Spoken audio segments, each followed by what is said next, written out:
Ada seorang anak yang setiap ibadah rajin ke masjid. Lalu suatu hari ia berkata kepada ibunya, "Bu, mulai hari ini saya tidak mau lagi ke masjid lagi."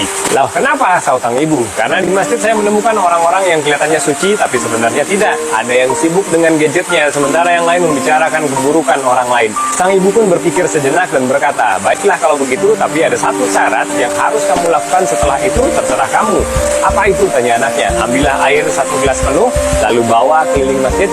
Ingat, jangan sampai ada air yang tumpah." Si anak pun membawa segelas air berkeliling masjid dengan hati-hati hingga tidak ada setetes air pun yang jatuh. Sesampai di rumah, sang ibu bertanya, "Bagaimana, sudahkah kamu membawa air ke keliling masjid?"